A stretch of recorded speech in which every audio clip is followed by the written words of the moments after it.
that How you good guys was are that sort song of- though? Oh Man. it's fucking incredible. Good, eh? How do we get changed so quickly? So I know that this album has been kind of in the process for a little while. Tell us about sort of, the writing, recording kind of process that's gone on for this particular release, like what it's all looked like in its various stages. Yeah, it's a mindfuck. Yeah. Whole thing. 2017, we went into the lab to record 15 songs. So we had no idea. Like our only experience had been at Depot. Was it the year before or that? Yeah. We hadn't. That was the year we ended up winning the final for the Ding Dong Battle of the Bands. So we went into the lab maybe 2 months or so before that, and we were like, we're just going to record everything we've got down, and surely that'll be enough to sort of do an album. Yeah, but no one sort of told us if you only booked 2 days in the studio and you're going to record an album live with no click, like probably don't go in with 15 songs because you don't have enough time. So some songs that are on the album, we actually just played it once. And then the dude was like, was that all good? And he's like, yeah, it's rock and roll, bro. Yeah, and we're like, rock and roll. all right, next song, let's go. Yeah. And then we were like, we didn't even think to like listen to it and check if it was in time or if it was actually any good. Yeah. So we were we just did 15 songs in 2 days. No one can do that because you're not supposed to. But 15 litres of coffee as yeah, well. no one, we didn't know what we were doing. No, we still don't know what we're We doing. still don't know. We're waiting for someone. If you know what to do, could you help Give us a out, call. please? Please, There you go. help 0800 help Animalhead. Animalhead. 0800 Animalhead. Call We the need number help. on the bottom of the screen right now. Yeah, so we did those 15 tracks at the lab, and then sort of the last few years, well, we released one song from that because we had all this stuff, and we're like, can we use this? And some people were like, no, you can't. I wouldn't waste my time using that stuff. Yeah, like was it to a click? No, Yeah. no point. Yeah. And we're like, We can get we better sat on shit that from for that. like a year. We didn't do anything. No. And then we thought, screw it, we'll try do something. Took it to Zoran Mendonça, and he was like, I can fucking work with this. I've worked with a lot worse. And we're like, yeah, that's good. That's good news for us. Kind of middle of the road. Yeah. He's just lying. He's like, Buttering us up. Yeah. Give me that money. And then we released Rabbit Hole from that, recorded it. Then he just sort of polished it a bit. What do you do? Mixed Did the it? vocals. Yeah, we've got vocals and one extra guitar. No, we didn't do any overdubs. Oh, really? Yeah. Not for It was just Rabbit Hole. vocals. Shit. And then he just made it sound mean. And they got a bit of traction on Spotify, and then we're like, maybe we can use some of these recordings. Went back into with him, and we're like, we'll do 2 more. So did Stoneface, which we ended up releasing. And then we're like, we did a song called Moon as well, which is on the album. And we were gonna drop that as well. And then we thought maybe we should do 1 or 2 more. And then 2 more turned into like 5 more. Ended up recording 7, putting like vocals and extra overdubs to 7 songs, and then that's what's the album. Again, us not knowing what was going on. Yeah. We had like, let's make a single. Let's make a second single. Let's make a third single. Yeah, let's make an Should we EP. make an album while we're here? Yeah, Okay. yeah. And then EP turned to an album. yeah. So yeah, it's been really Seat of your cool. pants kind of shit. Yeah. Yeah. Oh, CD pants. Yeah. And now finally we're going to release it. Mm. Finally. So the wait is over. Yeah, Yeah. totally. I'm sure So everyone's it's been so, like a good, so amping to hear it. 3 years. Fuck. Yeah. But As far as, like, say, as far like sort of Rabbit Hole and stuff, have you done anything as far as trying to make it fit with the rest of the songs on the album? Because you're saying you didn't do any overdubs on that one particular, but yeah. you've done overdubs on others. Have you done any extra on that? Or you just sort No. of left that is as a the good snapshot it is? question. Yeah, that one was sort of like we did the least of that song, didn't we? Yeah. And then the other ones were like, let's do more because it's going to go on an album.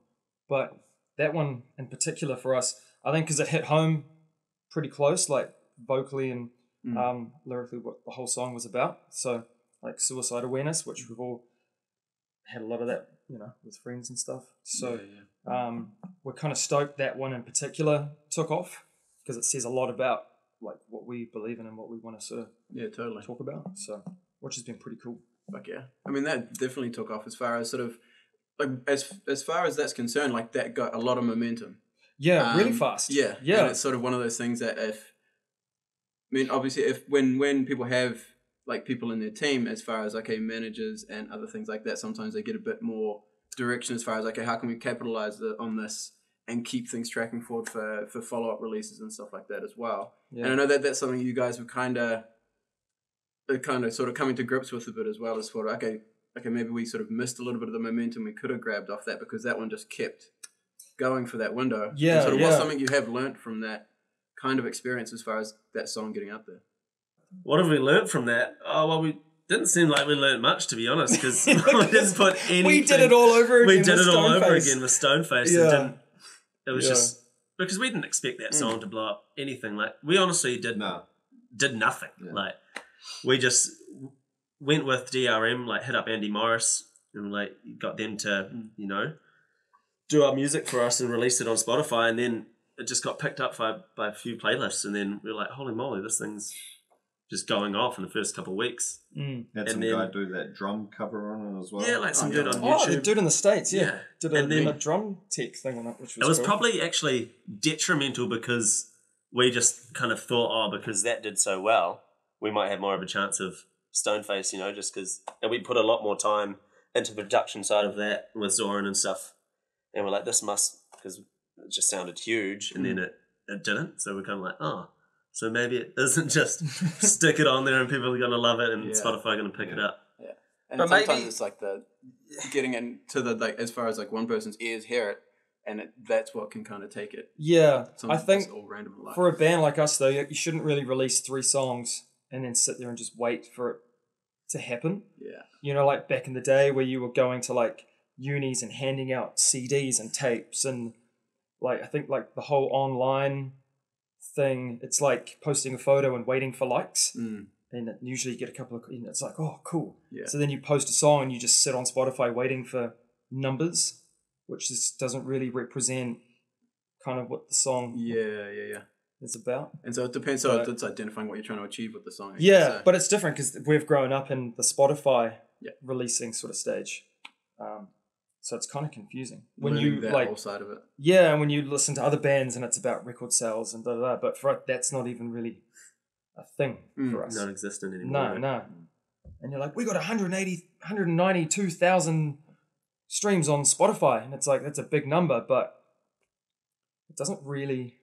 What does it represent? Yeah. If you can't do sellout shows in your own hometown, like, Exactly. it's worth nothing. Yeah, when you play, like, you play a show and 10 people turn up, and you're like, but Spotify. It's like, that doesn't count. It's not. That doesn't make you cool. Yeah. So, totally. because 192,000 people could have gone, man, this is shit, but they still listen to it, you know? Yeah. So it's sort of, And it depends. I guess it depends on the kind of market you're wanting to hit as well. If you're wanting to hit that local market, that you can then go and play shows with and stuff. That's different to the numbers you kind of get on the sort of Spotify side of things versus what's actually on the ground here a lot of the time. Exactly. Especially on those international playlists, it ends up kind of skewing things. Yeah, definitely, because your song can get caught up in a whirlwind, and then you're like, "Wow, we're awesome." Yeah, it's still awesome to see. But Yeah, it is. It is like it's cool to see, but then, then you're like, "Oh, we're not getting picked for shows." You kind of go, "Yeah, but we've got some views." You know, But 1,000 people in Boston. this guy's listen to got us. 50, and they're getting shows, and it's like, well, because it's just another way of doing it. Yeah. So you released Stoneface a year ago, and so it's been Yeah, man. it's been a wee while. Oh my god! What have you guys got coming soon as far on that single side? So we're gonna have another single coming out, Follow Blind, and then we've got Come Together coming out, hopefully with kick-ass video, Yep. and then the album. So we're gonna start moving things along again, and then Okay. start punching out some big shows and try to get some good supporting acts and Hell yeah. just get out and Yeah. have fun and drink and play. Yeah, and just like you're saying, getting those sort of cogs gears moving again. Yeah. Dust it off a little bit. Yeah. Yeah. Cool. For sure, right? Yeah. Well, now's a good point to bring into second song. So what's the second song you guys are wanting to showcase here? Rabbit Hole. Yeah, tell us a bit about it. It's sort of like Dan mentioned earlier, sort of touches on a subject that's quite close to our hearts and like a lot of people, especially these days, like suicide awareness and depression and stuff like that. And yeah, just reaching out to people, we're always there, everyone's always there. I know people say it and it's easier to sort of say it, but A lot of the time it's hard to actually follow through with things and stuff like that. But we're lucky with our band and our close mates. I think even since we've released the song and it is getting talked about more, it's kind of like we can't escape each other now, which is like quite good. You know, when you figure out this, it's like some people finally open up. And it's like, fuck, I didn't know you felt like that. But like it's definitely making a difference, especially within our circle of friends. It's all hugs and it's all how you doing, you know? Whereas before that wasn't cool. Yeah. A bit more sort of standoff kind of thing. Yeah, but now it's done a full 180. It's when you ask how you're doing, it's sort of not actually expecting an answer, but now it's... No, and then the dude offloads and it's like, oh shit, cool, bro. Come in. This is good. Yeah. No, that's awesome. Yeah, so sweet. Hugs all around from Animalhead. Let's check it out. Yeah. Have a listen, mate.